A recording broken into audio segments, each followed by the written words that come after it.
Good evening, good evening, good evening, and good evening to you, WeatherBrains fans. Welcome to WeatherBrains episode number 736.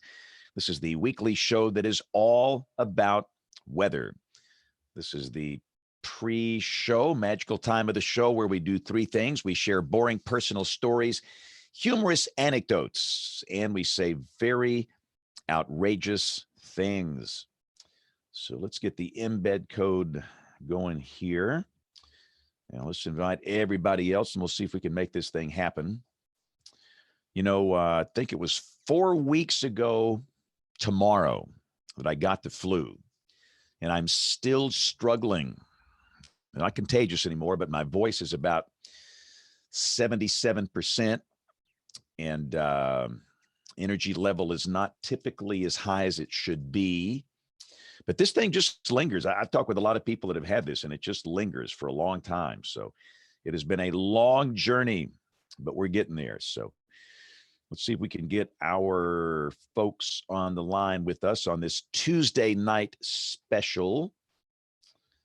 We typically are on Monday nights, but this week I had a little function I had to attend last night. So it's all my fault. I volunteer at a local hospital and have been for years. And we have a big service awards banquet every year. And this year it happened to be on a Monday night. It was last night, so I had to attend that. And that's the reason we have shifted. So thanks for your patience. And we have just invited the rest of the gang, so they should be here in a second. Yeah, so stinking frustrating. I mean, it's like, you know, I do these school weather programs every day. And when you don't have your voice at full capacity, it's hard to work a crowd of 500 kids in a gymnasium. It's just hard. It's hard doing television. You just, and I guess say, you never appreciate what you've got until it's gone. And something like a voice for people that work in the media business, that's kind of a big deal. So it's coming back slowly but surely. So hopefully next week it will be back at full speed. And I've tried everything. I've tried every homemade solution to get your voice back known to man.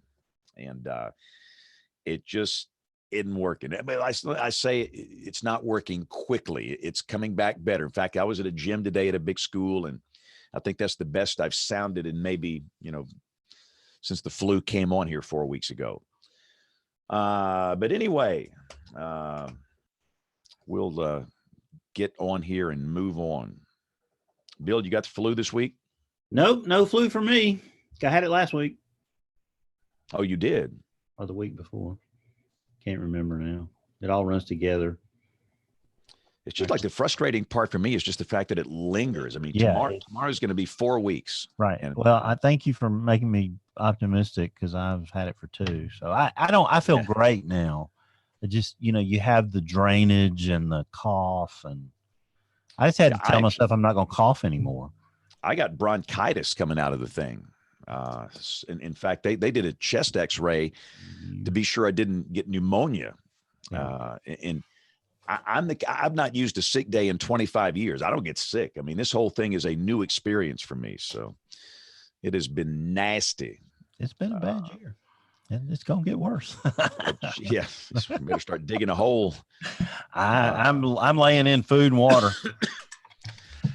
Welcome to two old men showing off their scars, Brains. You got that right. That's old 3 old griping men about their talking about health problems. Welcome to the club, Kevin. The CDC sure is hitting this thing hard. I mean, it's just like typically it's the media that sets the frenzy for something like Y2K or, whatever, bird flu. But this time it seems to be originating from the Centers for Disease Control. I think they're petrified.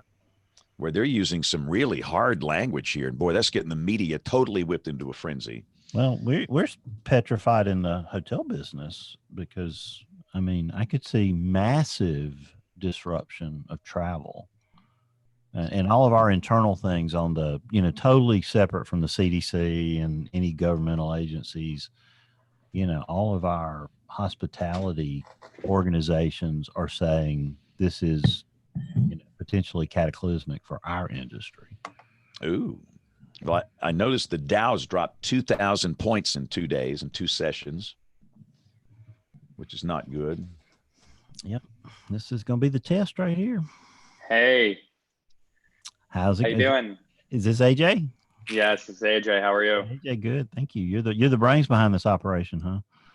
Myself and Rich Jacobs. Yes. I'm just kidding. You got to run the AV, so you're the brains. That's for sure. Hope they get. Did you got the invite? Okay, so they probably will too. Here comes somebody. Yeah, should be fun. I'm excited about this. This is a fun little thing. I didn't realize. I knew nothing about it until I heard Bruce Thomas tell me about it, and it's pretty cool. There's Rich. Rich joined as well. Hey, Rich. Good evening, gentlemen.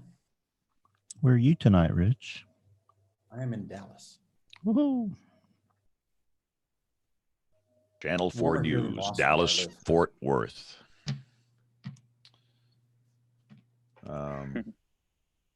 Kevin, you ever worked in Dallas before? Have I ever worked in Dallas before? Yes. Yes. Was that a trick question? Trying to let Rich know that you're kind of a big deal in Dallas. He probably Yeah, already Kevin? knew this, though. Kevin You was got the OU sweater on there. That's what matters. If I were a big deal, he'd already know me and wouldn't have to be told. oh. So when did you work at KVIL FM? What year was this? Oh. Well, I'm going to say 1988, Wow. 87, 88, maybe. Yeah, that would be right. Let me Those were think. the glory days. 6. Yeah. Glory days. Boy, yeah, that was, yeah. Yeah. Ron Chapman. He had a big stroke some years ago. Did you hear about that? No, I didn't know that. Yeah, kind of. I mean, I don't keep up with him, but it was some years ago, and it knocked him down pretty bad, from what I hear. So He's officially retired from radio, I guess. Then he got out before that. Where are my keys?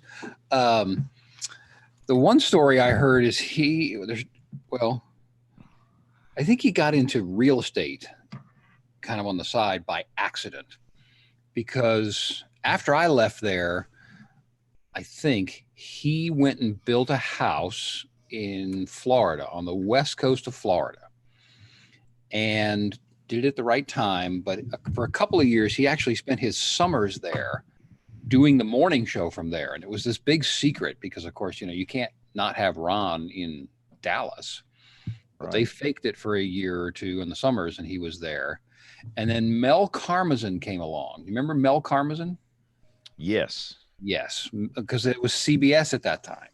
And I think he spent like $1 million or maybe a little bit less on the home, and had it for a couple of years. And Mel Karmazin came along and came to Ron's house one time and offered him $5 million for the house if he would get out immediately. And Ron took it and got out of the house. Like that day, or like I mean, he took the check that day, I think, but he gave him zero time essentially to get out, and they did it, and that started his real estate journey. And he was obviously getting a lot of money doing radio, and at some point in time, he bought a spot on a ship for rich people called the World. Have you ever heard of this thing, Bill? Do you know this thing? no. It's Yeah, some Bill's ship our rich guy here. Yeah, Yeah, some what is it? ship for ultra rich people, and they buy their spot on there, and they just tool around. It's out in the ocean all the time, and they tool around, going from place to place, and hang out with their Sounds like the rich. subplot to what was that Disney movie where everybody leaves the planet with the robot? Wally. Oh, Wally. no, but it wasn't everybody. It was just the rich people. So it's kind of like Davos on Maybe. in a boat, huh? Yeah, it may not exist anymore. So I have to I search. saw something in a magazine this weekend, a Travel and Leisure or something, that had a reference to this giant yacht, and it didn't look like a yacht to me. It looked like Okay, here it is. I bet this is it. MS The World. The World is the largest privately owned residential yacht. Yep, that was it. I saw Yeah. it this weekend. The Yep. residents from about 45 countries live on board the ship, live on board as the ship travels, staying in most ports several days. Some residents choose to live on board full time, while others visit periodically throughout the year. It is operated by Row Management Limited, headquartered in Fort Lauderdale. It has 165 residences, all owned by the ship's resident, average occupancy, blah, blah, blah, blah, blah. Anyway, I think he was on that for a while, and then he got tired of that and went back to Dallas and had a stroke. Well, that's sad. Ow. He was a weird guy. I mean, a brilliant programmer, but he was difficult. Well, aren't we all to some degree? No, I mean, I remember he used to, do you know Lynn Haley when you were there? Yeah. She was on his show. Oh, was she on with him in the mornings when you were there? Yeah, I think so. Really? Or maybe she worked midday. She was doing nights. I think she left and then came back and was doing nights when I was there. But he used to, when I was there, I was in college. And so one of my jobs was to go back. This is boring personal stories. That's why it's the pre-show. Yeah. We had these big, giant reel-to-reel tape machines that ran, at the slowest possible setting, doing an air check on the station. And so whenever he would hear something that he didn't like, he would come in the next day, and it was my job to go back and find that spot on the tape and dub it off onto a cassette so that he could then have what was referred to as a come to Jesus meeting with whoever the offender was. And he used to absolutely delight in the times when Lynn Haley would make a mistake. And he would come to me and he would tell me, okay, I need this thing. And of course it had to be done in 10 seconds. And he would come back and I'd give him the tape, and he would literally go skipping down the hall because he knew he was going to his office to have a fight with Lynn Haley. And they used to go at each other, and that was their thing. Don't get any ideas, James. That's not a good idea for the show. No. Wow. Make James laugh, and he'll call for the next 30 seconds. I'll call for the next 30 minutes. Yeah. I'm in bad shape. All right. I had a cough for 30 days, James. 30 days. Oh, then boy. cough Don't again tell me in that. 20 days after that. Just ended like 2 days ago. Great. Oh, boy. Great not to cough, let me tell you. Don't say it. I'm willing. That's what to happens see when it. you're celebrating the Chiefs Super Bowl. I know. We're still celebrating. I watched it again tonight. 21st time I've seen the Super Bowl. It's worse than Alabama fans. My goodness. Wow. Well, Gary's the Alabama pretty- fans, they just win it so often that you don't have enough time between championships to win it, to watch it. Sorry, Gary, I'm a Cubs fan. I feel your pain. Yeah. Gary's on. You're pretty echoey, Gary. Are you on a mic or are you just on the onboard mic? I'm on my computer. What do you want me to do? I could turn down the sound a little bit. Well, it's just kind of far off echoey. I mean, I was wondering if you had a mic plugged in, you have to tell the software that which one you're using. I don't. I just have it on my computer. Okay. Is it really bad? It's just a little thin, echoey, thin sounding. Yeah. Allegedly on this new computer, the built-in audio is actually good. I've not tried it, but they say if you have to do radio or something and you don't have your mic, people would not know the difference. And I don't Really? believe that. On your Mac Pro? You have a new Yeah, Mac Pro? it's got these mic system like they have on these speakers they sell. Wow. This house speakers. Oh, And, yes. allegedly, it actually sounds good. And welcome to our television viewers. It's now 30 minutes after the hour, and we are doing a Tuesday night WeatherBrains special. And I think we're all here, so let's get this sucker rolling here. There's track number 1. and track number 2. And here we go in 5, 4, 3, 2, 1. It's WeatherBrains. This is episode number 736. WeatherBrains, the weekly show that is all about weather. This is for the 25th of February, 2020. James Spann here, slowly recovering from the flu. And Bill Murray, you are recovering from the flu as well. Yes, and I just don't want to catch it again. So I hope there's some sort of future immunity from it. Yeah. Now, did you have type A or type B? Actually, I'm not sure which one I had. They just Or sent me type home F? they sent me home with a bunch of antibiotics. Well, with a bunch of crazy stuff to take. So I got better in 5 or 6 days, but the lingering part is the problem. It's still It really is. later. It's nasty. Still So hanging I on. this Wednesday will be 4 weeks tomorrow. 4 weeks ago, I got this, and I went down quick. I walked into work that day. I felt fine.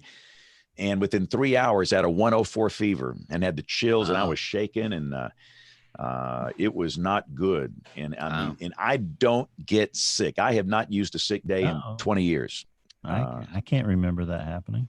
So, but it's this lingering congestion, and your voice isn't good, and it's just really frustrating. I mean, come on, it's been 4 weeks. I mean, come on, we ought to be back at full speed here. So it kind of saps your energy too. So it's just, it's a kind of an all around malaise.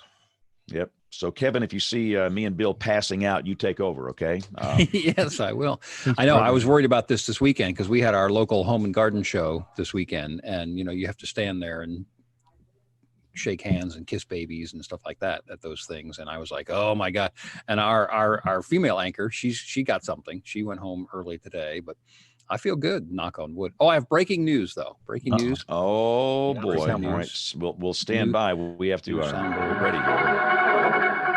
We interrupt this program for a CBS Radio Net Alert Bulletin. I'm going to do my pick of the week early. I can't stay because I have to do the Fox show, but I'm going to do my pick of the week early because Matthew, everybody knows my son Matthew, who has contributed mightily to this program, has a Kickstarter campaign, and he wants everybody to go and take a look at it. He's written his own comic book, and he's now starting on the next phase of that. It's his own comic universe, and it's a Kickstarter project, and you get all kinds of neat things, including now I can't remember, it's 5 or 10 episode, I'll go look and find out, but a 5 or 10 episode comic book series that he's trying to fund on Kickstarter.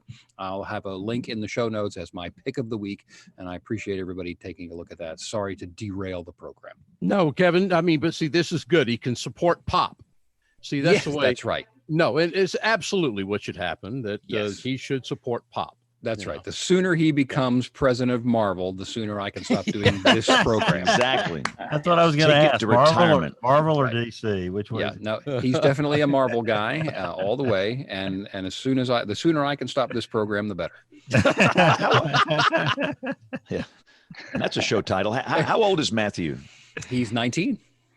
Wow. But real proud of him because he did a first version, sort of a trial version of this comic book, but he's the writer and he's theorized all the things and the characters and all the situations. But he actually went out on the internet and found himself an artist, a comic book artist, and a letterer. The guys that do there's a separate guy that does the letters and the voice balloons. But both of those are in South America, of all places, Chile. And he found those guys and he worked all last summer to fund his demo issue. And now he's looking for this Kickstarter project to see if he can take it to the next level. All right. So everybody, we'll put the link up on weatherbrains.com, but let's all go there and support our buddy Matthew. Troy, you don't have the flu, do you? No, not yet. No. But you're optimistic? Yeah, I am. I'm kind of, it's kind of counting on it. So I feel kind of jealous I didn't. Yep. So what's happening in Austin, Tejas?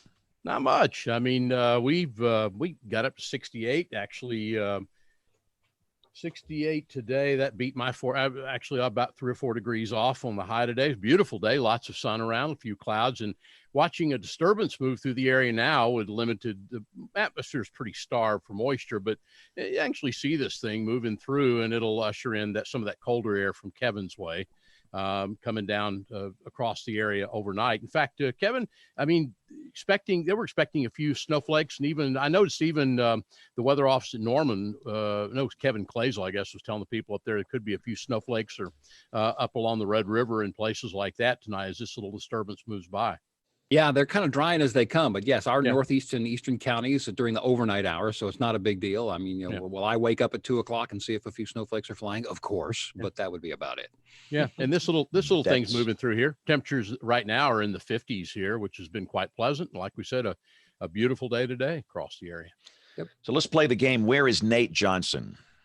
Where say is Washington, I know. Nate? I know. Oh. He's let me first of all, what hotel type? Let me Yeah, look at that's there we go. Give us a pan of the Hey, room. Nate, no, hold on a second. He's at a. Now, you can't tell from that.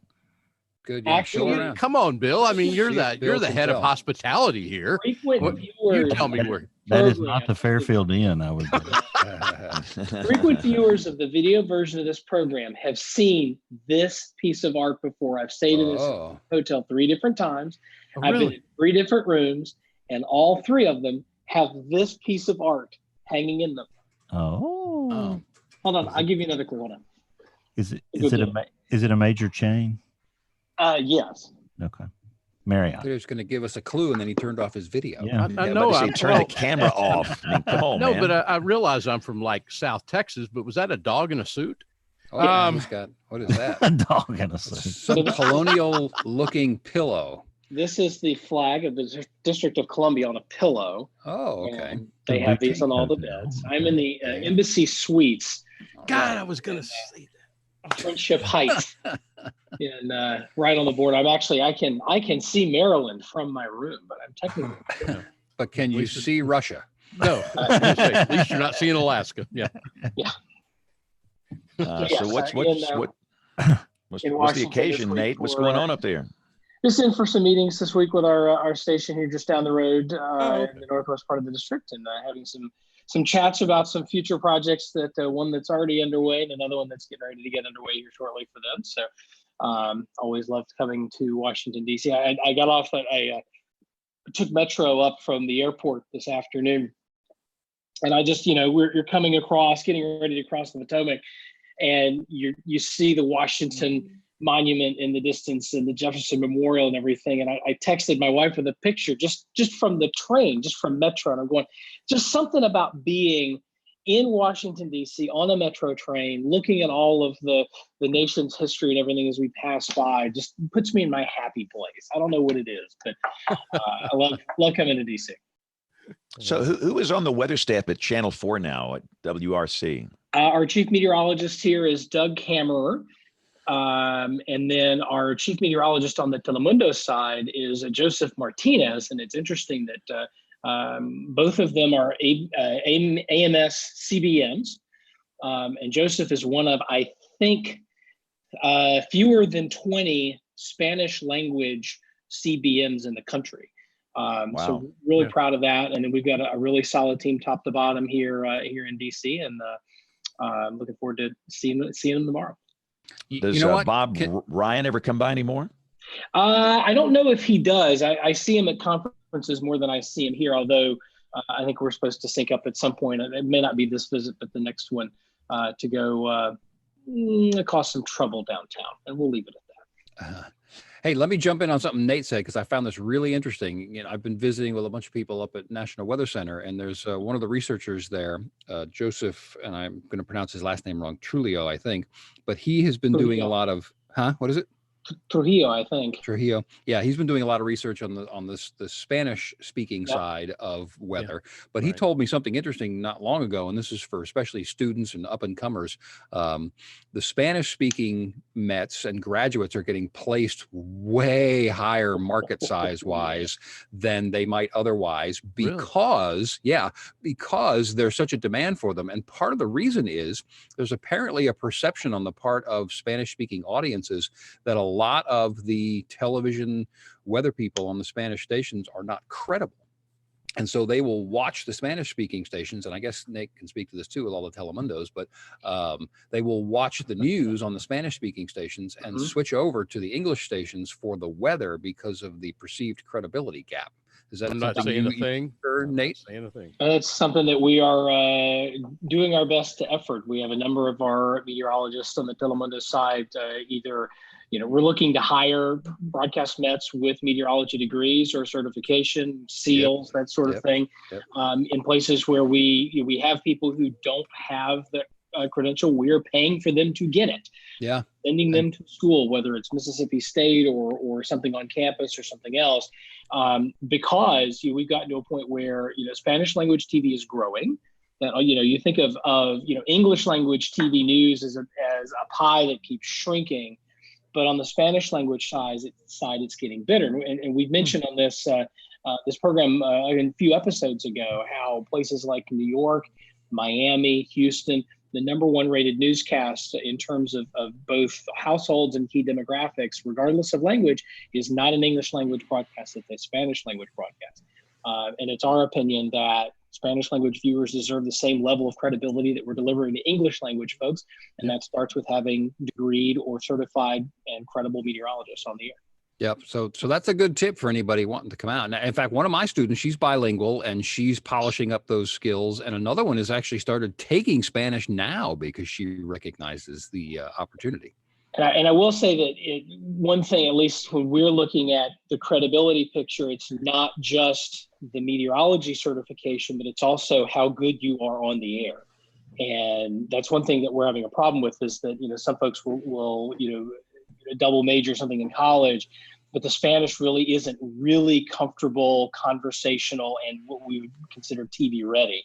So it's something to keep in mind, but that sort of raises the bar that you only have to be able to do the science, but you also have to be able to communicate it in a very smooth and polished way, certainly more smooth and polished than I am on this program, to be able to deliver to those audiences in the markets we operate. But I can confirm, what you're being told, that if you are truly bilingual, if you are, very polished in your Spanish and you have meteorological certifications, we're hiring, and seek me out. I'd be happy to put you in the pipeline. All right, Bill Murray, bring in our guest. Let's start the show. Yeah, James, I'm excited. Rich Jacobs is the president of CX Markets, a division of the financial firm Cantor Fitzgerald. They have launched a product called Trade Weather, which is the first regulated short-term weather futures market designed for small businesses and individuals. He's an 8,000-hour pilot, so I know Nate and Troy, that'll get their attention right there. He's a dedicated weather enthusiast, has lots of up-close and personal weather experience. Rich Jacobs, welcome to the show tonight. Thank you very much, Bill. Glad to be here.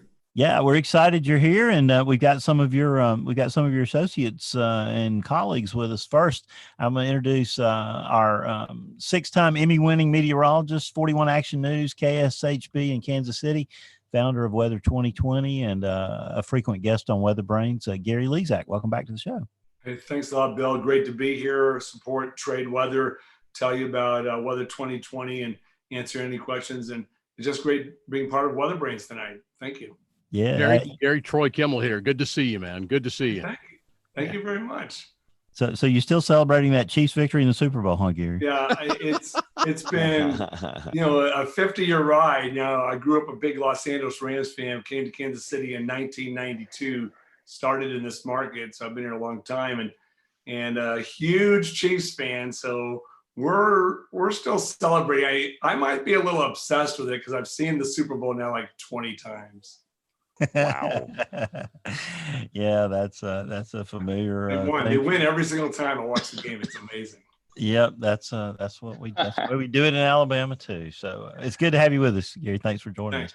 And finally, the brains behind the presentation part of tonight's show, AJ Grosspart, is with Trade Weather, and he explain exactly what your title and role is, AJ, because I signed up for the service Sunday night and began to get a little familiar with it just to see what it was about, and I got an email from you the next morning, like you're the community director or something, Yes. bringing me in. Either that or you were the corrections officer who was making sure my background check passed or whatever. Securities trading. Right. My title is market analyst. I deal with sales, customer service. I make sure that all the customers are educated and what's going on the platform. Anything you have questions regarding trade weather, the website, how our process works, I'm here to help you out. So I'm communicating with everyone that comes in down and make sure that their process is as easy as possible, and hopefully they have a good experience. Well, so far so good. What I've learned, it's been amazing. So, That's so good. Rich, give us the elevator pitch here. What is trade weather? Well, it started, I don't know, about maybe about 5 years ago. Somebody came to us and said, how come I can't hedge that it might rain on my daughter's wedding? I've got to go out and buy a tent for $1,000 if it rains, and I'm not going to know until a week ahead of time. So how come you guys at Cantor don't have a product where I can go and get something back if I think it's going to rain and do it like I do other hedging? So we launched a weather market. Right now we have 7-day trading, 7 days out in rain, snow, extreme high temperatures and extreme low temperatures. Since we opened about a year ago, we've done 3 million different contracts for a total dollar value of about $5 million. And we cover 86 different cities in those weather types. We also have tropical weather. And the idea is to allow individuals and small businesses to come to the site and hedge or speculate on weather. So are the market caps large enough that you could physically pull that off, or I guess fiscally pull that off? Or is there enough action on the site that sort of thing happens regularly? It's growing. So right now, our bigger contracts have about $1,000 market capitalization in them. We're starting to do transactions now that individuals coming into the market are adding thousands. Dorian, we were up around over $20,000. I expect by the end of this year, we'll be seeing market caps that are north of $100,000, which start to get to be the level at which small businesses can see some utility in using the market. Right now, we're still growing, and that's the reason why we're doing WeatherBrains. So I could do a $1 contract, or maybe a $5 or $100 contract on like you said, because we have a lot of experience with this, especially on the hospitality side with weddings. And, I get a frequent call, our wedding is outside on Saturday and the forecast is for an 80% chance of rain. What's the probability that we need to pull this thing inside? So I literally could go out there and hit a strike of 1 inch of rain or something, or a half inch or whatever. It wouldn't be uncommon for that to be a pretty rare occurrence in terms of the forecast. It could pay off.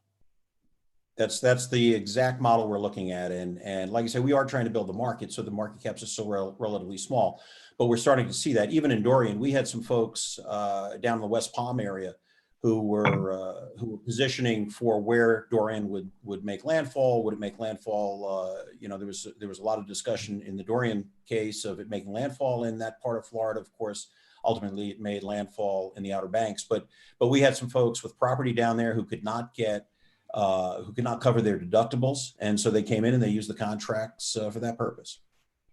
As it turned out, Dorian missed them, and they were thrilled about that. And the folks in the Outer Banks who had positions wound up getting the payments. Wow. And so it's also a possibility that a forecaster could make some money doing this, because it looks like if you're good at forecasting, it's almost like day trading for weather in some way, shape, form, or fashion. I thought of John Olshu, James, when I saw what they were doing. I could see he'll be all over this deal. John will be a multi-millionaire several times over with this. But what percentage of the market is that, Rich, for you guys at this right point? Now? I would say that about a quarter of our participants are meteorologists. We've got quite a few Met students that are participating. Some of those are doing very well. So have you got some success stories, or can you share them? They're probably regulated. Well, there's always a loser for every winner. But with that in mind, one of my favorite stories is a student from a Met program we have an incentive program where if you just sign up, we'll give you $10 so you can experiment with the market. Bill, you may have taken advantage of that. And this and $25 if you fill out the survey. So that's give us some feedback. Anyway, the student has turned that $10 into $800. And while that's not retirement money, I think it shows that folks with expertise have an edge here. This is it's a market. Forecasting is difficult, and folks who are inclined to take their time and look at it can do well. So I did go in and set up an account Sunday night. It was extremely easy, much easier than I thought it would be. I did get $10 to start, and $25 for filling out the survey. I had to provide typical information you would provide, I guess, in a banking transaction, like if you were setting up your PayPal account or something like that. AJ, you can comment if I get a awry of anything. You can't have any securities fraud in your background, I guess. That's Correct. important. Because this is a real regulated Securities and Exchange Commission type deal, correct? Let's be careful. It's not Securities and Exchange Commission. It's the Commodity Futures Trading Commission, the same folks who regulate corn futures and soybeans and cotton and orange juice. That's our regulator. And so it is a financial transaction. And so I guess I was approved by the next morning. I can't remember. I remember tracing it out for 2 or 3 days to go back and check. And I think the next day I had what I needed to do it. But it looks to me like, and you guys can kind of walk us through it, but you can, for as low as $1 7 days out, buy multiple contracts on 5 parameters: rainfall, snowfall, high and low temperature, and hurricane or tropical cyclone landfalls. And then you make your prediction based on whatever your strike forecast is, I guess. And then you just wait and see. You get an idea back based on the current, I guess it would almost be like odds at the horse track or something, what your potential estimated payout might be. But I guess that changes as you go through time and people buy additional contracts, correct? Yeah. So as customers come into the market and trade either other strike levels or other forecast dates, other rainfall amounts, your payout's going to fluctuate based off of where they're trading. So not only is it important to be correct forecasting, but it's also important to have an understanding of what's going on in the market around you. Okay, can I ask a question? Go ahead. I completely don't understand this. I know. Okay, let me explain. Like next week, guys, next week, there's a strong cold front possibly going to go through Minneapolis. And so 7 days out for next Wednesday's low temperature in Minneapolis, right now, you could go in and for $1 a contract, so you can just put $1 on your contract and predict what you think the low is going to be in Minneapolis that day. And then if other people go into that pool, you have $100, $500, $1,000 in that pool, you only put $1 in. You may, if you end up making the best forecast, then you can win. So your forecasting skills are in play in that. So when you get within 6 days, then it goes up to $1.25 per contract. So you can buy 100 contracts right now for $100. Or when it gets within 1 day, you can buy the same contract, but it's $2.50 per contract. I'll let AJ explain that. So basically you're predicting the weather at all these sites over the United States for high temperature, low temperature, rainfall amount, snowfall amount, and you can even do snowfall season, although that's just about over.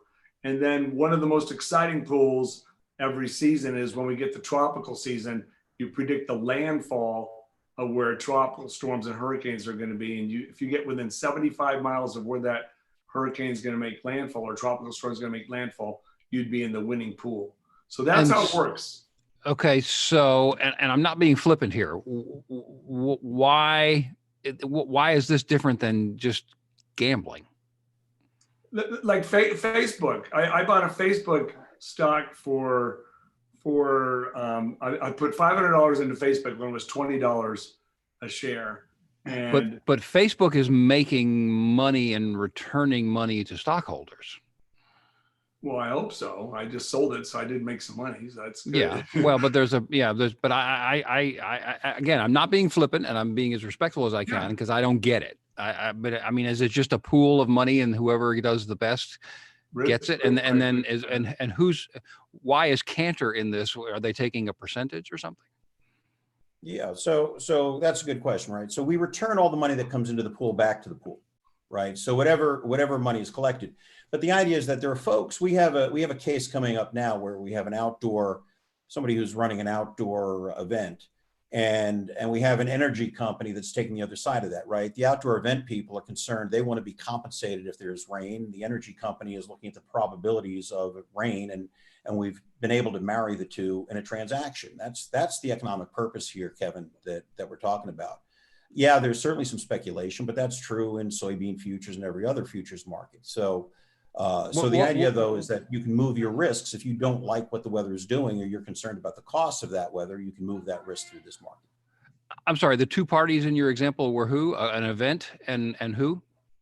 Somebody who has an outdoor event business. Yeah. And the counterparty happens to be an energy company. But it doesn't really matter who the individuals are. The point is that. No, I just wanted to give that as an example. So why is the insurance company putting money in? Is this like insurance? Well, it's a financial product. It's not insurance, but it serves a similar function to insurance for sure. That's absolutely right. Without the proof of loss. So the insurance company says, okay, it's not going to rain on this event, and we keep the money. And if it does rain on the event, then the event company cuts their losses. Correct. That's exactly right. So you're acting as almost as a broker or a go-between between parties interested in betting on either side of an event. Correct. We're an exchange. We're not a broker per se. We are an exchange, and which is a slight difference. But yeah, so we're the exchange that people come, and then we take the funds. We define the rules of how those funds are allocated based on contracts we publish. And then the payments are made when the weather events occur as ever they occur. And why are you in this? You're getting money somewhere, though. Yeah, we collect a fee like a brokerage house. We collect a fee on those transactions. So the money comes on the transactions, not on the overall pool. Correct. I see.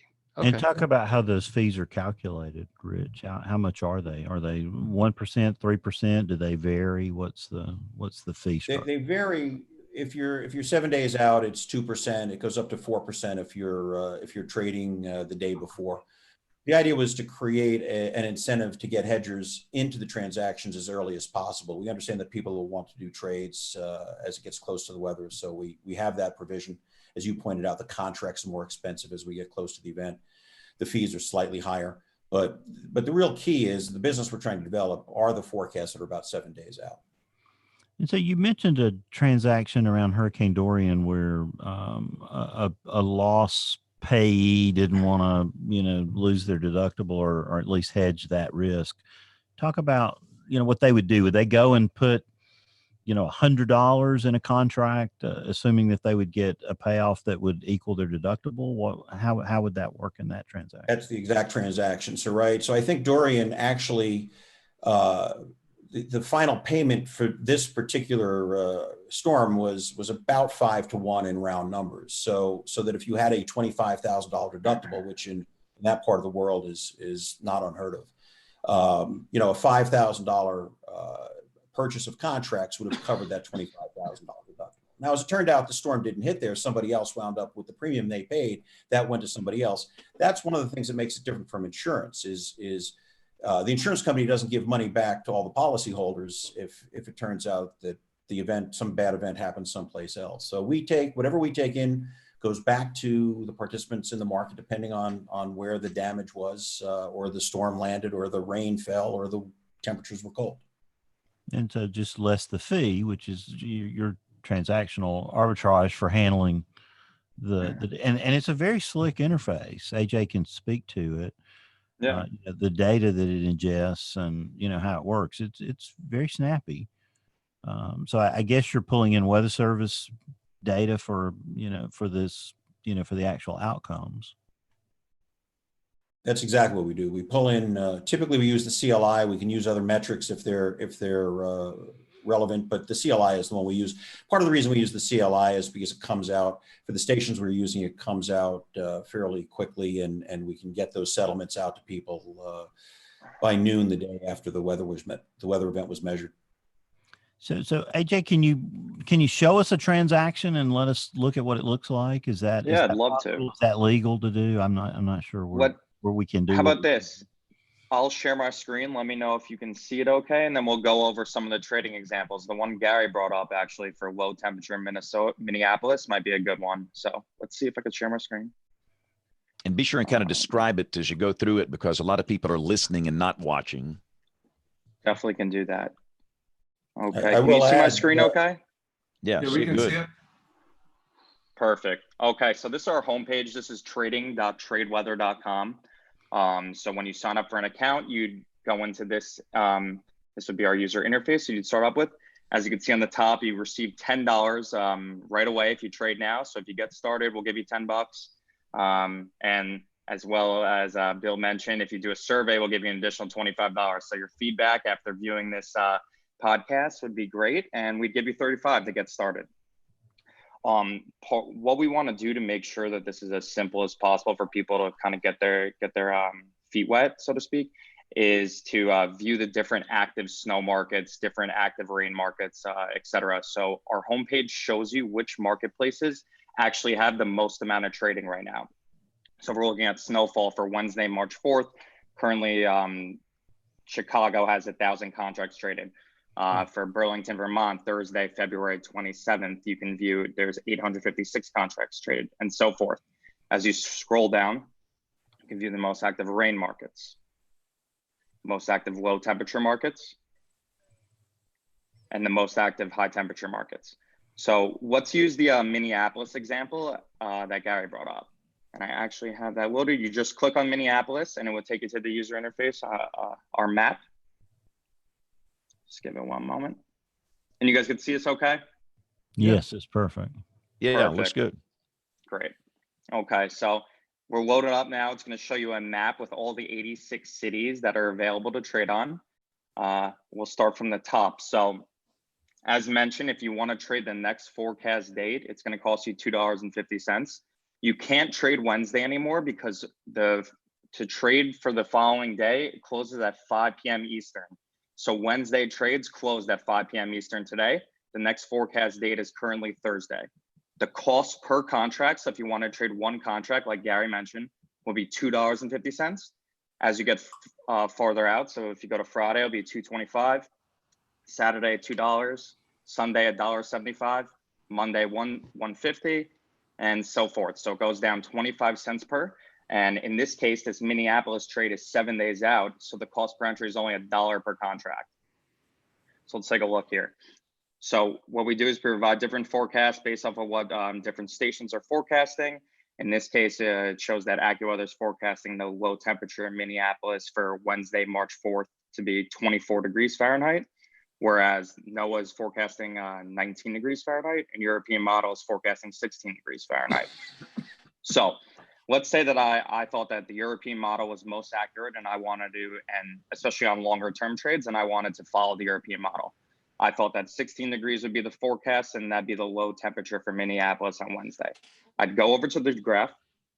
I'd hover over the 16 strike level. And right now there's currently been 50 contracts traded. I'd click on that. So let's click on the graph and it's going to take me to an order ticket. So what you're seeing in the order ticket here is you're able to determine how many contracts you want to buy. In this case, if I were to buy 100 contracts, I'd be risking $1 per contract, as I just explained, and you'd be able to see your estimated payouts for potential final measurements based off of the current market. Now, like I discussed before, these numbers do change based off of more participants coming into the marketplace. So this is what you're seeing right now, and this is what your payout would be if the market closed right now.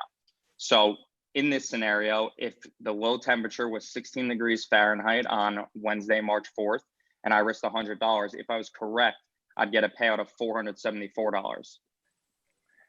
What's interesting and unique, I guess, about this marketplace as well is the fact that you can be off by a few degrees and still receive a payout. So even if I traded the low temperature being 16 degrees, if it was 15 degrees, I'd still receive a payout of $402. 14 degrees, $364, 13 degrees, $348, and so forth. So you can actually be off on your forecasting and still receive a profit. based off of where the market is. But if you're lower than the forecast on the low temperature Correct. contract, so if you don't get paid anything, right? You bust in that situation. no, so if you're higher than the low temperature, so if the high temperature actually was 17 degrees, I'd receive a penny per contract. So you'd get back some money, but it'd be relatively small. In this case, it'd be $1. So Bill, the idea is that, I'm sorry. Go ahead, Rich. In low temps, the idea is that you're basically saying that you don't have any risk if the temperature in this case is above 19 degrees or 17 degrees or whatever, right? So as it gets colder, that's what ensures your payment. You're basically hedging extreme low temperatures. And so that's why you use the normal as the maximum available value. Is that right? Yeah, because the contract is defined as an extreme temperature, not just it's the low normal, not the average normal. So I guess the difference with gambling is you'd be locking in your odds if you were a gambler betting on a football game, and it comes out that the Chiefs are 7.5-point favorites, and you take the Chiefs, you're locked in at that. If the other bettors later drive the line down or up or whatever, you still would have your position. Here, your position could change based on how much we other allow money folks to move their hedge if they want to, right? So if they decide they want to go from 16 degrees to 17 and 18 degrees or down to 14 as the market condition changes, that's what makes it more of a trading market. You can't, if you do a gamble, you don't get the option to trade in and trade out of your positions like we permit. So if I did the strike at 16 right here and I didn't like it later and I wanted to go to 12, there wouldn't be a financial penalty for that, or would I be like an airfare? I'd have to pay a little extra to make that change. Well, your cost per entry would increase. Okay. And you'd have to buy more contracts, and you'd also Rich, you can continue on, but your cost per entry would increase. And you would have to buy more contracts at that strike price. So depending on what the date was, if it was trading for Thursday, in this case, it would cost you $2.50 per contract. So you would have new money, right? So you would have the first contract at 16 degrees. You would have the first contract at 16 degrees. Then you'd have to buy another contract at 13 degrees. You would still have your 16-degree contract. Okay, so you're buying additional contracts. You're not changing the one you purchased originally. Is that right? No, you can change the one you have, Gary. Oh, I didn't know that. All right. Yeah, that's what I just learned something new. Good. What we call switches. Yep. Okay, good. So, well, that looks pretty straightforward. Troy, questions? Nate, Kevin? I can't see Kevin because I'm Kevin Brady Bunch mode here. He may have I saw him getting ready to pop on the air, so he may be doing that. I'd had the chance, Gary and all of you had the chance to talk to Bruce. Used to be at Midland up in Kansas City, and friend of Gary's, and up in the Kansas City area. And I've had the chance to visit with y'all. And this, to me, it's really interesting. I'm sort of like Kevin in a way. Maybe it's something to do with being in the middle of Texas. I'm not sure. That it's taken me a little bit to kind of understand, but I have a much better feeling for it tonight than I've had in the past. So I appreciate that, AJ, explaining it as you have, because I have a better feel for it.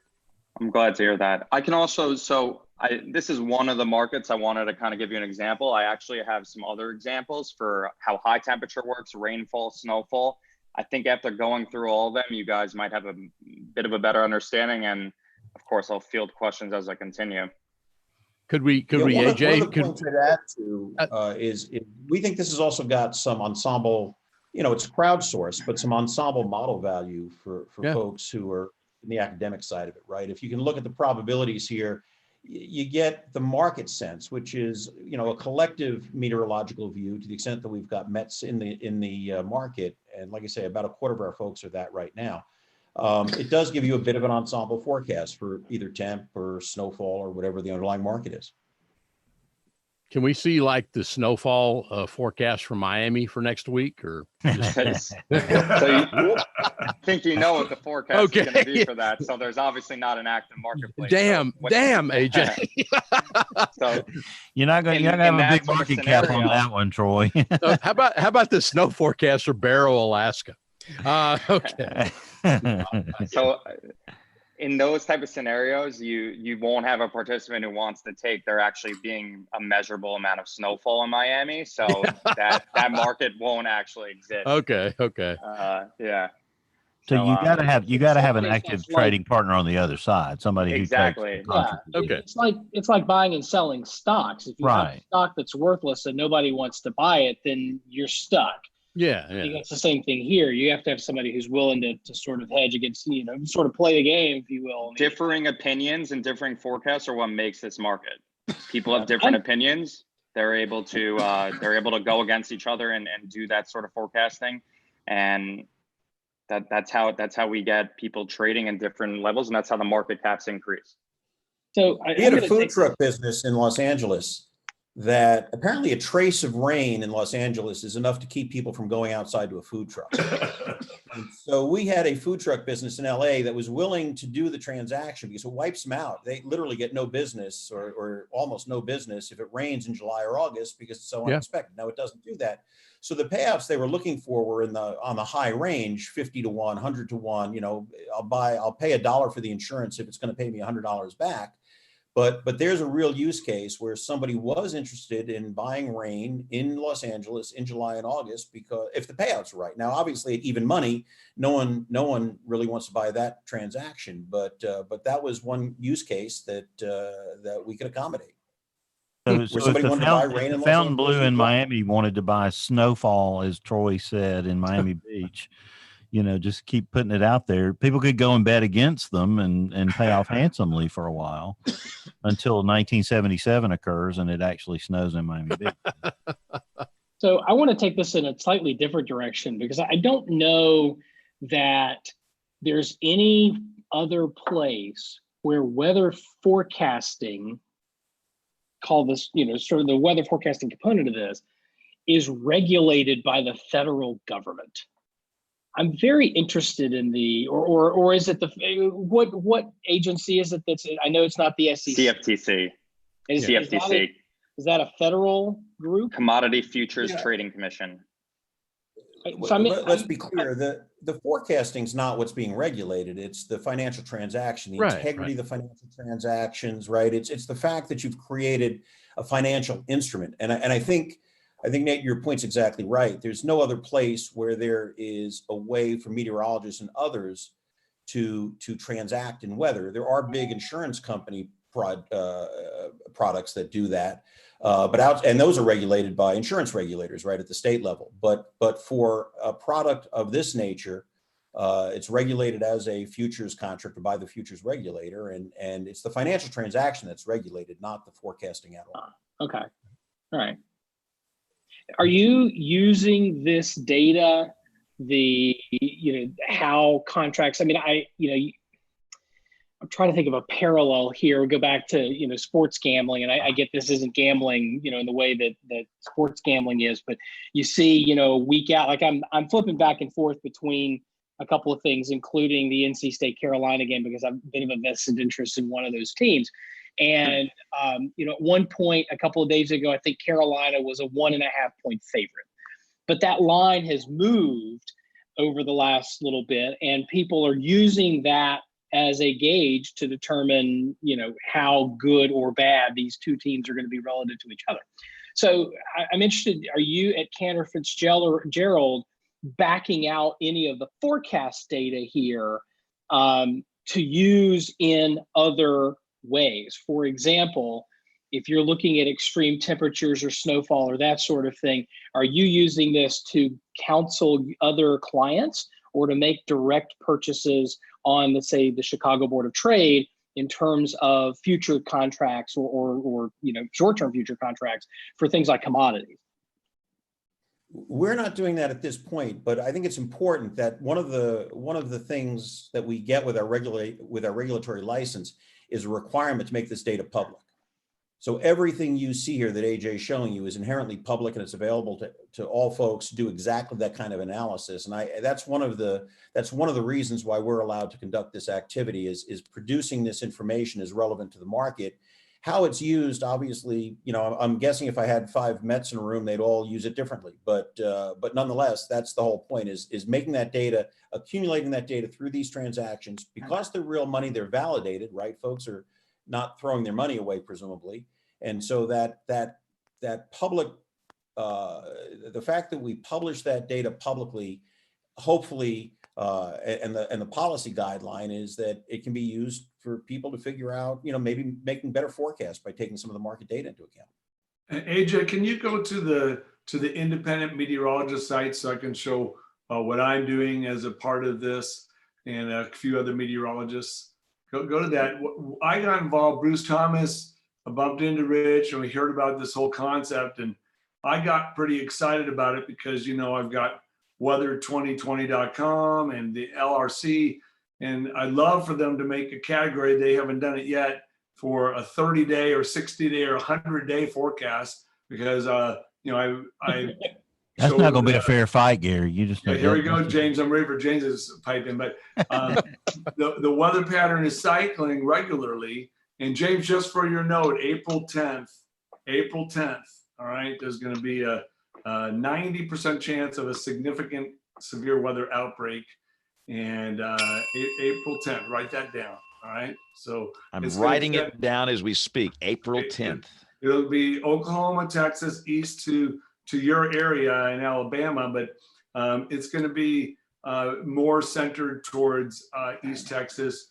It's related to the part of the cycling pattern that happened in October and December, when we already had significant severe weather. So all 3 cycles have already produced it. But anyway, I bring this technology. I'm one of the independent meteorologists here, and I put my blog on here. These guys help me do that. So I try to provide insights, even if it's 7 days out, based on what the pattern is. Is the GFS model, the European model, the Canadian model, which one of these models is the most accurate? Do any of the models have an idea? Because 7 days out, sometimes I can tell you the models are all wrong based on the LRC. So that's what I bring. I got excited because this gives an opportunity to showcase what we can do long range. And when it comes to tropical storm forecasts, sometimes those go out 30, 40 days waiting for the next named storm. So, but through here, as you can see, I'm one of the independent meteorologists, and we provide insights to provide counterpoint to some other meteorologist's point. So you have my forecast, our forecast, 7 days out, and you can use that just like AccuWeather and National Weather Service, as you saw in there. So that's why I'm even involved in this, because it allows us to share a weather forecast technology that you can either use or not, James, if you don't believe in it. So you're the Jim Cramer of trade weather. The Matthew Berry of fantasy baseball, machine, right? You can get my emotions moving, but yeah. So going back to this for a second, do you have any plans to do any the whole point is there's a group that I'm aware of that is doing some financial transactions.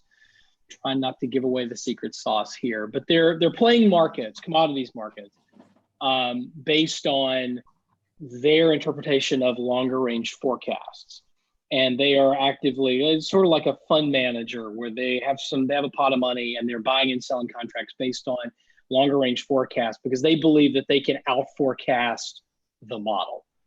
So, and they've actually shown some pretty good skill at that. Is there any plans to do anything like that, to where, include in there here, almost like an index fund? Here's buy a share of the European index fund. Or if somebody wants to bet against a fund like that, is there any plans to do anything along those lines?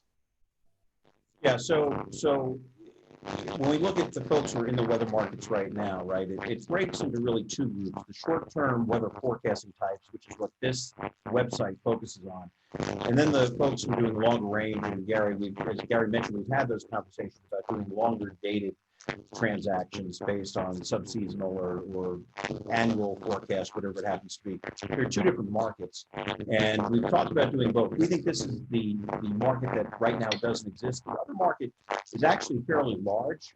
Big institutions trade with each other. Hedge funds trade into reinsurance companies all the time. That's actually a big player market. The challenge with it, it's a little bit less interesting only because most of the players in that market use historical averages, actuarial values to decide what the weather is. And so you'll find counterparties, and then you'll find people who want to take the opposite side of that. And so we have talked about getting into that business, but we actually think that the small businesses and individuals for shorter dated stuff, and 7 days is very short, but pushing that out to 2 weeks, 3 weeks, and 4 weeks is really the sweet spot where the weather forecast starts to drive the transaction. Beyond 4 weeks, most people are using some kind of actuarial or long range model forecast, and just a little less interesting. Hey, are you guys hearing Rich's audio? It was difficult, or is that just me hearing that? A little buzzy for me too. Yeah, I couldn't hear it.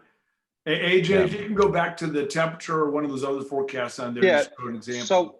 So let's shift gears a little bit and take a look at actually the precipitation market so that you can see, because it is a little bit of a different structure than temperature trading. Whereas temperature trading, you're predicting a specific forecast. In what we're using a rainfall example right now. In rainfall, you're choosing an actual, if you're within a range, you're actually correct. So we've got Nashville here as an example. I find, so part also, Bill, going back to what I do daily is I send out daily newsletters. So you'll be receiving a lot of them. You'll be hearing from me on a regular basis. And I update traders what's going on in the market, interesting trading opportunities. And as while I'm educating them, I'm showing them, hey, there are differing forecasts here. And I let them know this might be a interesting time to get into the market because people have differing opinions. So in this case, Nashville kind of fits the bill of what I would send out an email for. We have AccuWeather forecasting 0.30 inches, NOAA 0.85, and the European model only 0.06 inches. So if I thought there was no rainfall, I'd obviously trade the 0.0 inch strike level. If I thought there would be between a trace of rainfall and below a quarter of an inch, so trace to 0.24 inches would be the 0.01 strike level.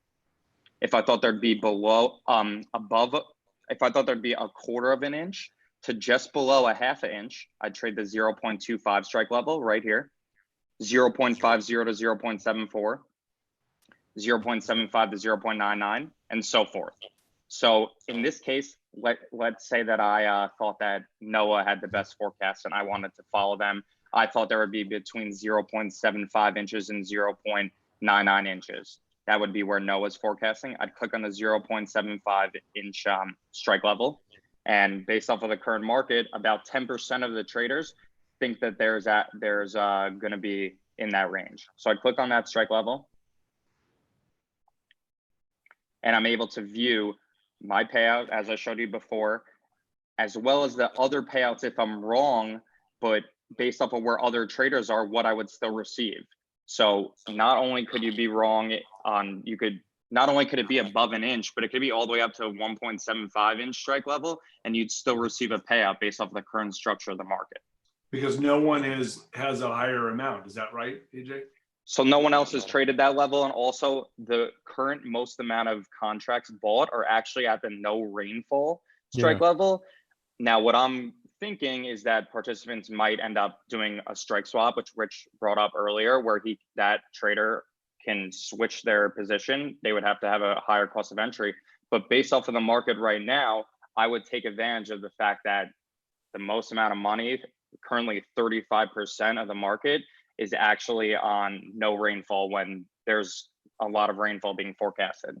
And if you're in a rain sensitive business, maybe you have a big project outdoors and rain, a concrete, maybe contractor, and you know it might rain that day and you have big pouring contracts. So you could go hedge and put down contracts on the rain that could cover your losses in case it does rain that day. So there's different business aspects to each one of these because, you know, weather affects everything.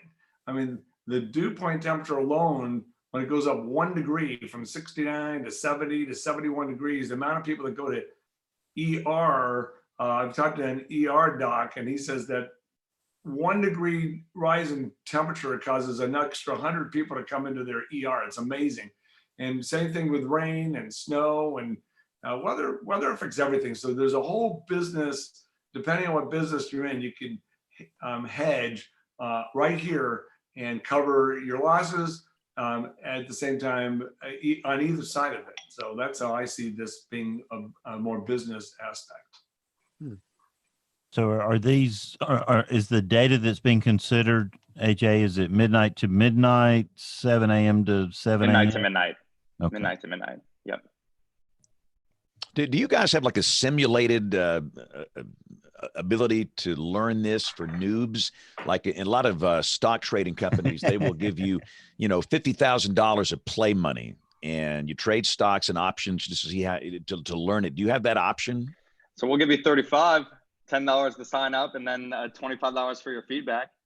35 real dollars. There you 35 go. real dollars, and you got $1 per contract. That's 35 trades. And with that, I've done it with the $10 early on. You can just buy $1 contracts and test it out, James, and you play around with it. And you, as Rich said, one guy made $800 off that $10, so it's doable. Well, it looks interesting to me because, baseball to me is fun and interesting, but fantasy baseball makes it fascinating to me.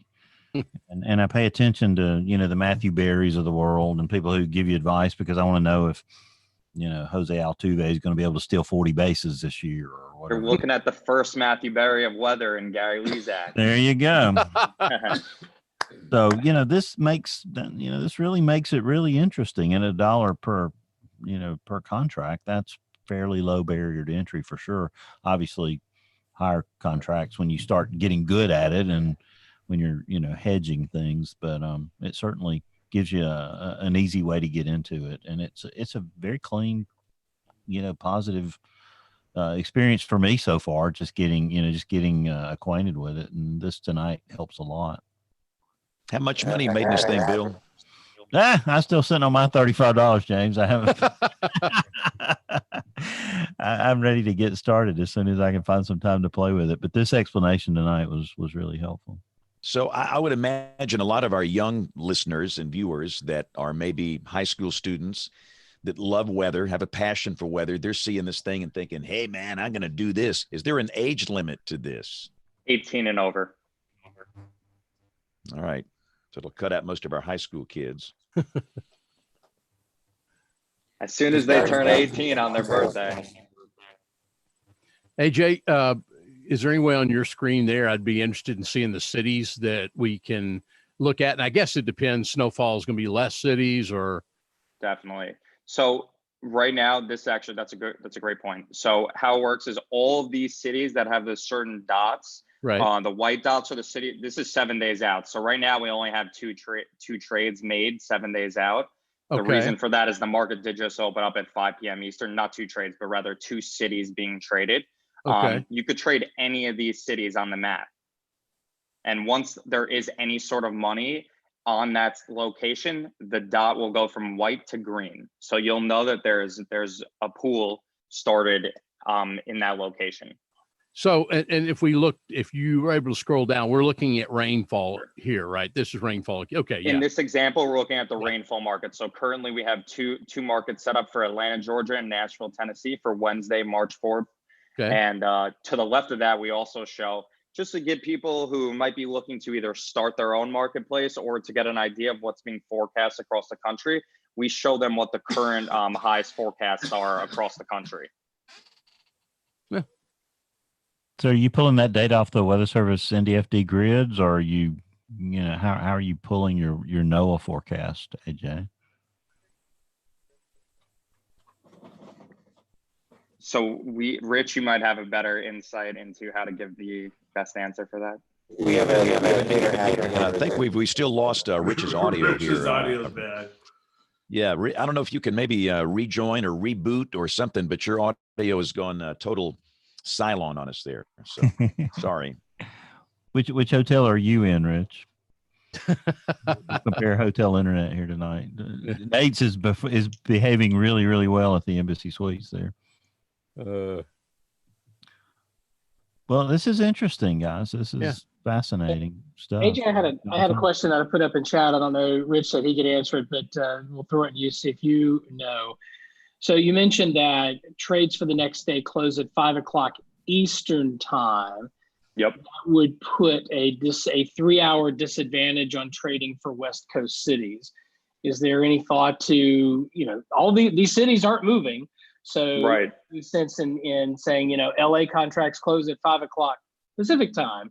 And that way it just evens the playing board and may encourage more West Coast action.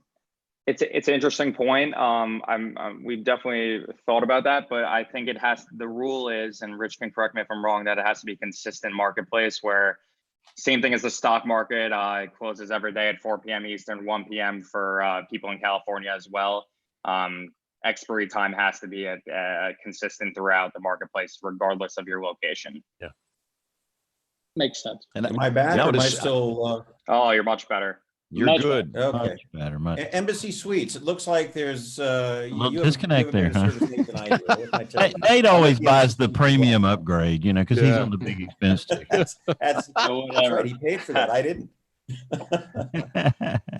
So the measurements are all. I still remember a time when Bill was stealing internet from places to join the show. Hey, believe me, I pulled up in the parking lot of many a Days in 2004 in Kansas, and somebody would look out the window of the office and see me stealing the internet and pull the plug on the router, Don't you own a hotel chain by now, Bill? I mean, come on. You should be able to get you some better internet.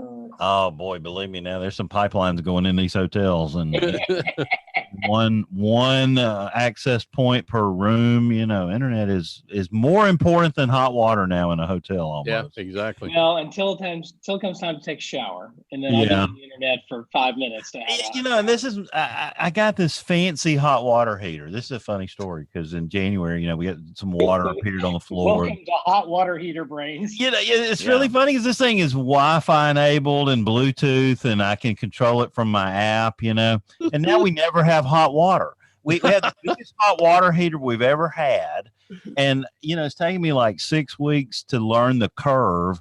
Between the heat pump and the hybrid and the electric and the emergency 11 setting. But the only way I can squeeze 2 showers out of it is to crank that baby up to about 140 degrees. Wow. So I still have a learning curve on a hot water heater. Can we trade hot water heaters on this site? That'd be helpful. Yeah, I've got one I'm going to throw in.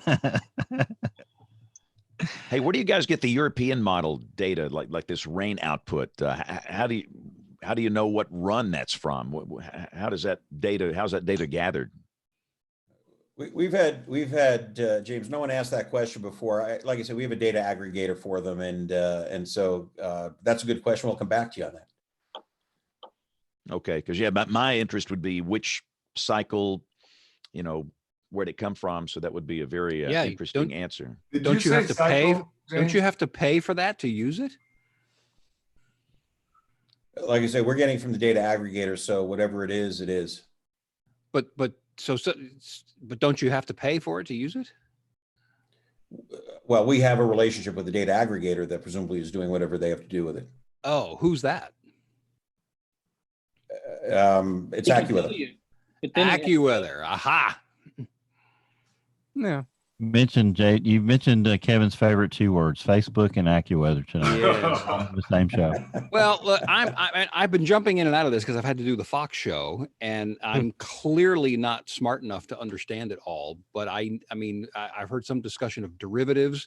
I'm versed enough to know that derivatives were one of the cornerstones of the 2008 financial crisis in the real estate business. And so I don't fully understand them, but it sounds to me like it's somebody standing in between 2 different parties and trying to make money off of their transaction. And I don't fully understand it. If somebody wants to counter that, I'm happy to listen. No, I think that's exactly what's happening, and that's what most markets Okay. are. Somebody's standing in between two parties who have risks they want to exchange. It's true in the Right. futures market. It's true in I the see. stock market, and that's what it is. It's I think it's important that we're not principals in the transaction. We're not trying to make money off of somebody's gains or losses. We're simply introducing somebody who is concerned about rain and somebody who's not concerned Right. about rain to each other. And yes, for that service, we collect a fee. Yeah. And one of the And markets, Nate said a little while ago, he asked about future use of the data. And you said you were not doing anything right now, but there must be some. I mean, there's data. We have learned by Google and Facebook and everybody else, especially Amazon, the value of data. Where, I mean, Jeff Bezos said point blank, we're doing Amazon Studios because it helps us sell shoes. So there's got to be some data play there. What's that? Well, as I said, we don't use the forecast data other than what's made public. And under CFTC regulations, we're not allowed to use any data that we accumulate in the market for marketing purposes or anything else.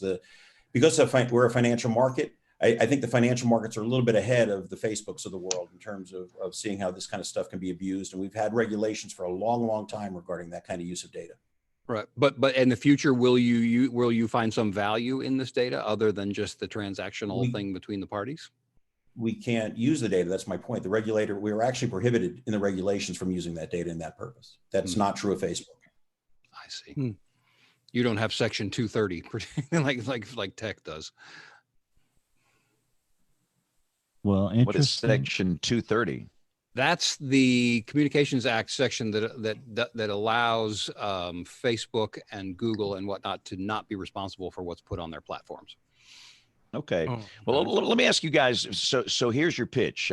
Who is this designed for? Who do you want to come onto your site and start trading? Are you looking mainly for professional meteorologists? Are you looking for weather weenies that just like weather? Who you're trying to target here? Well, we need both sides, right? Ideally, it's small businesses coupled with meteorologists, weather weenies, people who are enthusiastic, right, who will exchange that risk. So I used the example earlier of somebody who's running an outdoor event. They're willing to pay for insurance against it raining. And if we've got meteorologists and knowledgeable people on the other side saying, well, I think the odds are relatively low for that to happen, so I'll take the other side of that transaction. That's a perfect marriage, right? So there's an insurance premium. It's not really an insurance premium, an options premium, whatever you prefer to call it. But that transaction then moves, and if it rains, the person who's got the business event is happy because although they didn't get the business they wanted at their event, they got a financial payment. And if it's bright and sunny, their business did well, and it was a cost of doing business to pay the meteorologist for the forecast that they made. And so why would somebody choose this path as opposed to weather insurance for an event? Because there is no weather insurance for a lot of those events. Where you can get it, you've got to have demonstrated loss. We're settling strictly to whether there was rain on your event, as opposed to demonstrating that a particular loss occurred or what were the actual losses you had in revenue. We compare it to travel insurance. A lot of people who travel and think there's weather risk. If you buy travel insurance, the documentation you have to go through to get compensated for that is actually quite high. In this case, it would be a simple fact. If it snowed in Newark Airport or Chicago, you'll get your payment. So it's a much simpler transaction, and frankly, at a much smaller dollar level too. Certainly, where we are right now, you can insure through this product, or protect is a better word, through this product, losses that the insurance market wouldn't even be interested in talking to you about. Awesome. Well, guys, thank you all. Gary, before I let you go, let's talk about the LRC, man. What's coming up? We got the April 10th tornado outbreak. Give us some other headlines here for the spring. Go. Well, the pattern sets up in October and November, James, and it's cycling. And this year is basically a 58 to 59 day cycle. And that April 10th date lines up with, remember when the Dallas Cowboys played the Philadelphia Eagles and there were tornado warnings during that game right in the Dallas area? That was an outbreak on October 20th. Then December 16th, we had a significant outbreak. And then just recently, February 12th, that lines up with it. It wasn't as big of an outbreak, but when severe weather was fairly significant, right on cycle, it lines up with April 10th. So confidence is extremely high. There will be some level of outbreak. Will be, you know, a bad outbreak of all times. You know, likely a possibility, but there's no way it's going to be like that. But a moderate outbreak is likely around April 10th, just based on the cycling pattern. The storm that we just had right now in progress is directly related to about 58, 59 days ago, and you can go all the way back to Halloween. The Halloween storm is moving through the nation right now. And Kevin, Your thoughts on the April 10th, 1979 has a significant is a significant red letter day in your community, isn't it? Yes, good point. Yes, Wichita Falls. That's right. Yeah. So Gary, your thoughts on the tornado season in general for the Dixie Alley and for traditional Tornado Alley? I think traditional Tornado Alley is the hot spot. So Oklahoma, Texas, into the traditional Tornado Alley is going to have a little stronger season than they've had in recent years. April is going to be very active, and so will June. So not sure about May. You know, May is always somewhat active, but April is going to have quite a few significant setups. So look for that. But in general, a fairly active severe weather season. I think I just heard Rick Smith, Nate Johnson. I think I just heard "Shut Your Mouth" somewhere come over the airwaves there. All right. So Rich, one more time, just plug your company, plug the website, plug how to get involved. Go. This is your plug-a-rama. Go for it. Tradeweather.com. Join us, get your $10, fill out the survey, get your $25. As Gary said, do your $1 contracts to learn it. And we'd love to have your participation. The more expertise you have, the better you'll do. There's no question about that. Awesome. Well, thank you guys so much for joining us. A fascinating discussion. And I might go for it, Bill Murray. I might. Yeah, you just retire, James. I might go for it. The 3-degree guarantee or whatever. 3-degree guarantee. All right. But listen, thanks to all of you guys for being on the show tonight. It was a great discussion. Really enjoyed it. And hope you all have a great week. Thanks a lot. Thank you, guys. Have a good week. Thanks, guys. Thank you, guys. Yeah. All right. We got to pause here for Tony Rice and the astronomy report. We're going to come back with the weather roundup, picks of the week, and much more as WeatherBrains rolls along. Looking beyond the atmosphere, here's Tony Rice with your astronomy outlook. Saturday, February 29th is Leap Day, a day added to the calendar about every 4 years. But why do we bother with this? It takes the Earth just a little bit longer than the 365 days in an ordinary calendar year to complete its trip around the sun. The additional 5 hours, 48 minutes, and almost 46 seconds, about a quarter of a day, must be accounted for, or holidays, festivals, and other important dates on the calendar will slip further and further until they fall into the next season. Calendar makers have been inserting leap or intercalary days since at least the 21st century BCE. But the practice was far from standardized, and it was sometimes politically motivated and overall a big mess. In 46 BCE, Greek astronomer Sosiones recommended to Julius Caesar that the lunar-based calendar used in Rome be dropped in favor of the Egyptian solar-based calendar. The year ending the day after the February festival of Terminalia, the Roman god of boundaries, was chosen as the place to add that extra day every 4 years. This 365 and a quarter day approximation for the mean solar year used by the Julian calendar was close, but it was still off by more than 11 minutes. That may not seem like a lot, but this error adds up over time. By the 1500s, the calendar had shifted by more than 12 days. The Roman Catholic Church spotted the problem while calculating the date for Easter and discussed it for more than 50 years and across 6 different popes until Pope Gregory XIII had had enough. Based on a proposal by a Jesuit astronomer, solar years were calculated in 400-year cycles, using 3 rules to determine leap year. If the year is evenly divisible by 4, it's a leap year, like 2020. Except in years that are evenly divisible by 100, like 1900, which was not a leap year.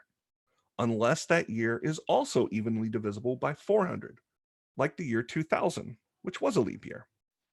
And the Gregorian calendar was born.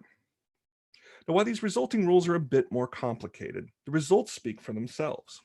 The Julian calendar produced a full day of misalignment every 128 days. The Gregorian calendar is accurate to within a day every 3,236 years. This civil calendar is used worldwide literally because it's good enough for government work, but it's still not perfect, is the solar Hirji calendar, which actually dates back to the second millennium BCE. It's still in use in Afghanistan and Iran, and it's always accurate to less than 1 day because leap days are added when they're needed, based on astronomical observations rather than mathematical rules. For practical purposes, though, formulae have been created, and they're accurate within 1 day every 110,000 years. Elsewhere in the sky, look for Venus this week. It's been a brilliant part of the evening sky for the last several weeks. Look for it to pass the waxing crescent moon in the evenings, making its closest approach on Tuesday evening. That's your astronomy outlook. Follow me at RTP Hokey for more spacey stuff like this. When the weather ball is red, warmer weather is ahead.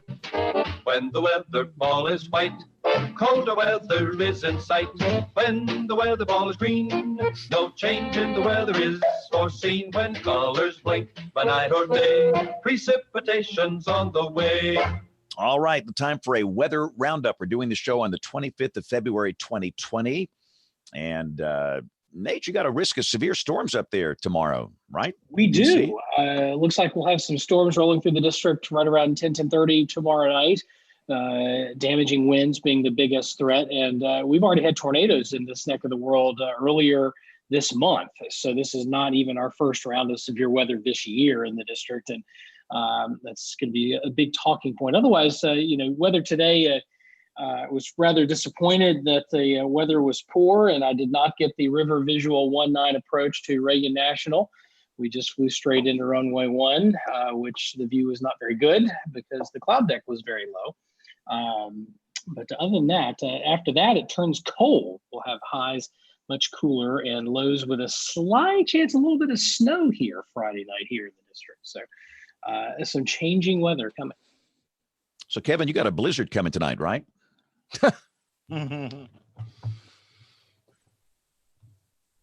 Oh, you're muted. Yes, there's still you got me now? Yeah. Got you now. Okay, Loud sorry. and clear. Yep, there's going to be 4 snowflakes, and I've got 2 guys betting that they're going to be 6 and 2 guys betting that they're 2. So I'm in the middle, Wow. and somehow I will make money on this deal. I saw just now, guys, where just now Kevin Clazel up at OU put out a note up for Norman that mix of snow, sleet, and rain moving across the area. Temperatures on campus, on the OU campus, are still above freezing. Snow accumulation will be possible in grass and elevated areas, but roads will just remain wet. So this little disturbance is moving by, and it's actually moving by here. We've got a deck, since we started the show here, we've got a deck of clouds about looks like about 9,000 feet up over Austin, which is lowered a little bit with this disturbance, some mid-level clouds moving through now. So, makes for an interesting night. Now, March begins next week. That's about the first time you hit 90 is the first week of March, right, Troy? Yeah, absolutely. And then we hit Yeah. 100 a week later, There you go. Yep. All right, so I've got a question for the pilots, James. Y'all were, mentioning, things that relate to that. How do they calculate RVR at Atlanta? Because I heard it on the air traffic control today over and over and over. RVR 9 left, 4,000 at touchdown, 1,800 at rollout, and blah, blah, blah. And the pilots seem to disagree with it quite a bit. How is it measured? Is it a photometric thing or subjective? How do they do it? Nate, do you know? I honestly don't know. I mean, RVR, runway visual range, it's attempting to determine how far down the runway you can see. But I don't know exactly how it's calculated. I mean, the old days, somebody was standing out there, some known, and the nice thing is with runway, I mean, you can look down the runway and there, at the very least, there are signs every 1,000 feet. Right. So I can stand at one end of the runway and there's signs that count down the available runway that's left. So as a pilot, you're whipping down the runway, you know how much room you've got before you run out of asphalt or concrete or whatever.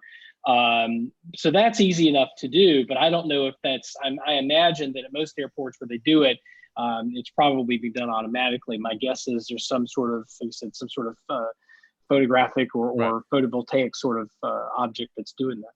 That's my understanding as well, because I know it's also part of the METAR observation at some of the big airports where it's actually poured into the visibility.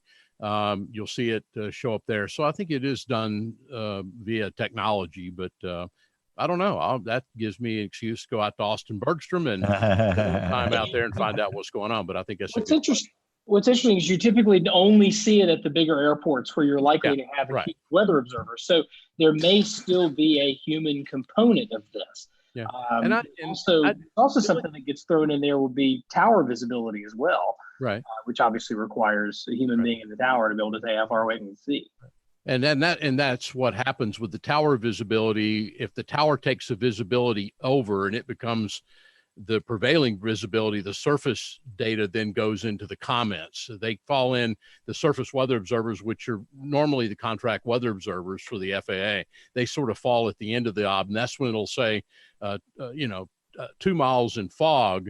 And then at the end, it says surface visibility. If you ever see surface visibility listed at the end of that ob, it tells you that basically the tower is taken over the visibility and surface is now being kicked to the end of the ob. But knowing the CWO, and I know the people here in Austin, I don't think they're doing anything. I don't think they're doing anything to enter that RVR as part of their ob, but I think it's done through technology. There you go. Yeah. Aviation weather. You'll learn a lot on this show. Well, I learned a lot from Tony's thing about leap year. I had no idea about the 100-year and the divisible by 1,000-year thing. That was pretty cool. Yep. And by the way, we should mention down here, Bill, where we are, we're actually going to be a little drier for the next 7 days. Bill's had a flood at his house for the last 5 weeks. No, I have a flood wall around the entire house now. Yeah. Wow. I think you need a moat out there. Yeah. My poor neighbors. And that part, James and Bill, you both.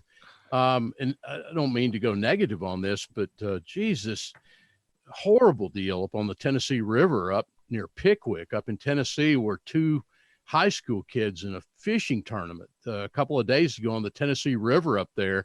They're still searching for them downstream of the dam there at Pickwick. These kids got out there. They knew they were out there practicing for a high school fishing tournament with one of the kids' dads. They have found the boat. The boat gives the indication that it actually went through the dam, through the spillway.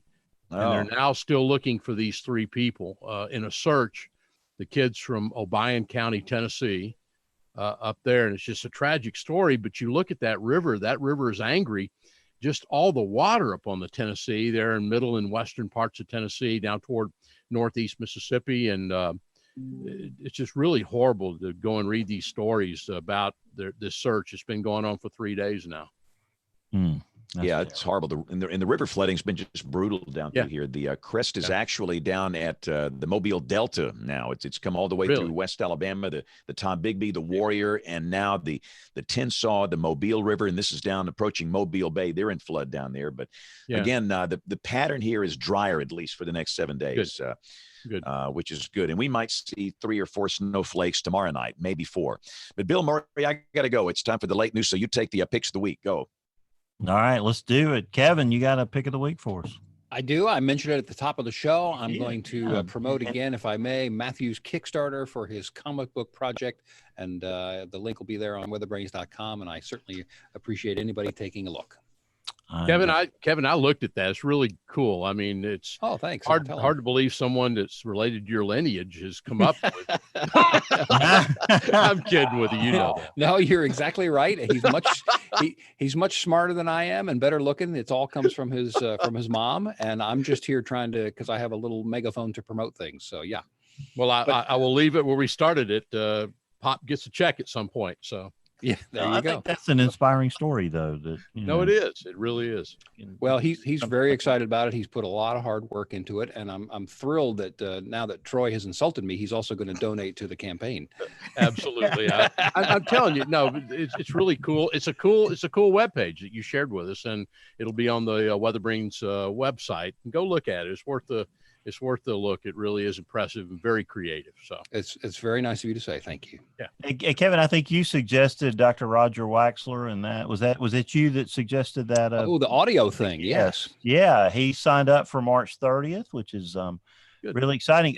Super unassuming guy called me up today. He says, I'm not sure why you would want me on the show. And I thought you're one of the my most interesting goodness. topics we've talked about in a long time. And he said, Well- well, I'd be a lot more comfortable if it was on local television. And I said, well, we got you covered there too. So That's funny. Yeah. I'm fascinated to hear more about this. And one of my initial questions is, we have to. Who was on when Cliff Mass was on the other day, and we were talking about, there's not enough radars, and it costs a bazillion dollars or whatever it is to put up a radar, and it sounds like we would need more microphones, basically. Well, we should say tell what it is, Bill, that he's coming on to talk about. they're using the acoustical signatures somehow to do it. And he gave a talk at AMS, and he thought he just got shuttled off to some basement location. Right. Because everybody kind of feels that way at AMS a little bit. Right. But his premise is maybe we can hear tornadoes, and that's that's another parameter. But it has to be cheaper, even though the distance isn't as far. I think he said maybe it's got to be within 50 miles or something like that. But putting up a bunch of microphones seems like a lot less expensive than putting up a bunch of radars, which we would like to have anyway. But I'm fascinated to hear him come on. Yeah, he's really excited about it too. So that's going to be a very fun show. Thank you, Kevin, for suggesting that. Yeah.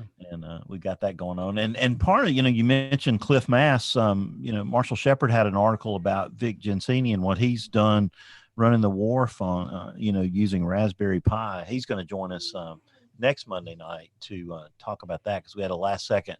The Dr. Dana Collis, and I'm probably butchering that name with the EPIC program, says they cannot speak about it until the RFP is granted. So we had to postpone his show till October. But Vic Gensini was nice enough to step in at the last minute and do that. So that'll be interesting to talk about. Nate Johnson from our nation's capital.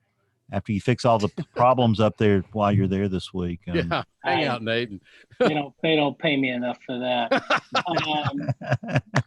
Stephen Strader has been working on a very cool project. He's an assistant professor at Villanova, a hazards geographer, atmospheric scientist, and geospatial analyst, according to his Twitter profile. He has been working on a project to, as he calls, bridge the gap between art and science. He has taken Doppler radar data, turned it into a grid, and then made a Lego design out of it. Oh, yeah. And he calls it Radart, R-A-D-A-R-T, or cool. Rad Art. I think that pronunciation also works. It's a link to a Twitter thread, a couple of examples. The one example that he's got up here is the May 3rd, 1999 Bridge Creek Moore, Oklahoma supercell. Very cool looking thing. And a lot of, I think, I look at this from a couple of different angles. One, it just looks cool. But I think there's a lot of applicability here. One sort of obvious is being able to bring radar data to life for people who have vision problems, and being able to feel radar data much like we feel text in Braille. So this would be really cool to see where he goes. He's talked about, if you want him to build one for you, he'll do it, all this other stuff. But anyway, very cool. Check out the Twitter thread and for Radart or Rad Art. I like either one. So that's it. You're suggesting a Braille version of radar, which would be useful if your power was out and you couldn't.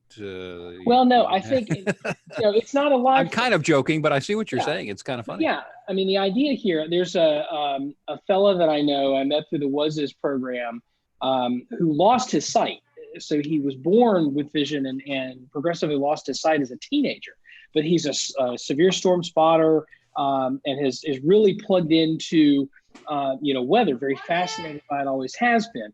And I think of him when I think of this, because this would be really cool for him to be able to act. We look at radar data, and I have it on my phone. I take it for granted, and it's something that he literally may have never seen. And so to be able to actually, if you think about, the columns for, higher reflectivity values would be taller, that sort of thing, I think would be a fascinating experiment. But there's a whole other, lots of other things to think about there too. But that's just the one that came off the top of my head. Plus, again, it just looks cool. Yeah, and you can make a cake out of it too. It's kind of neat. Radar Well, has there's multiple and uses. there's somebody that does that too. Exactly. So, And pitch the Hurricane Schwartz episode that's coming up, Nate.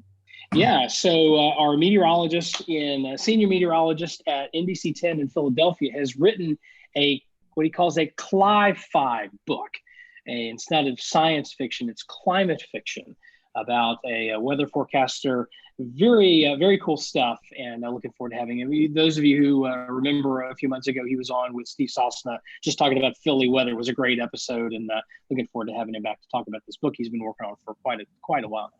Yeah, that's exciting. That's going to be a lot of great fun. Troy Kimmel, got to pick it up. Yeah, I follow up and kind of close things out with another plug this week, another updated blog, which I think is real interesting, by Cliff Mass, that was actually put online today at Cliff Mass at blogspot.com. Since last week, sort of the follow-up to his blog posting about, kind of taking the Weather Service to task for the computer modeling. Today's article is entitled, "Why Should the U.S. Be the Leader in Numerical Weather Prediction?" And I think it's an interesting article. Cliff did a great job, as usual, trying to making the argument that, because apparently some people saying, why do we need to be the leader? That's the feeling I got. And this is where he responds, and I think makes a good case. So I'd recommend it's a good read.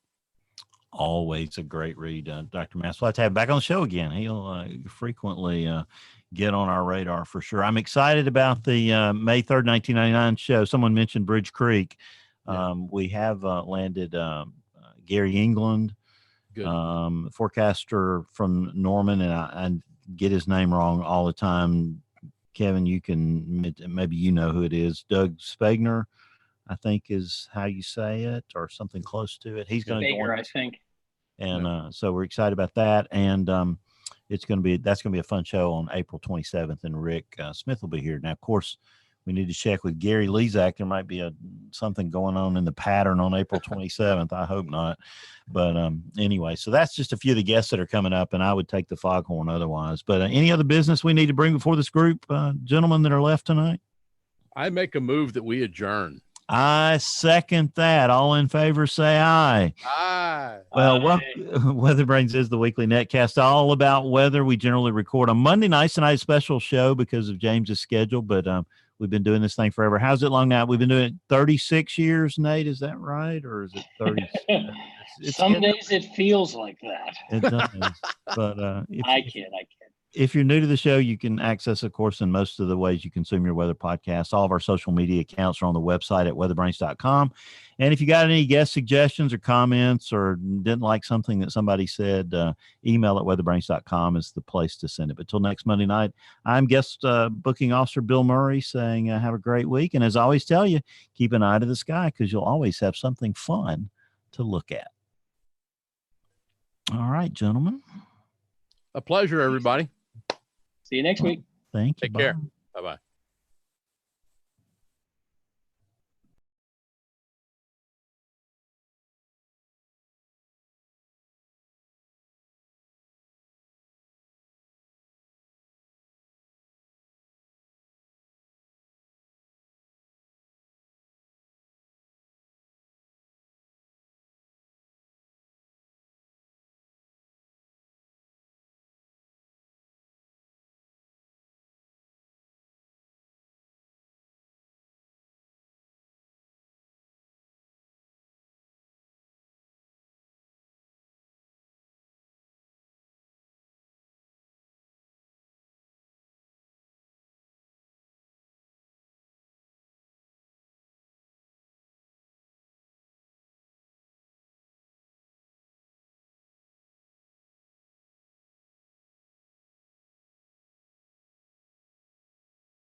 And yes, there are still people watching. All right, guys, thank you all so much. Got to go finish the news back over here, but very interesting show tonight. I'm going to go back and listen to this one more time and see if I can understand all that. But thank you guys for listening and watching. We'll be back on the regular schedule next week on Monday. So thank you guys for watching. Have a marvelous week, and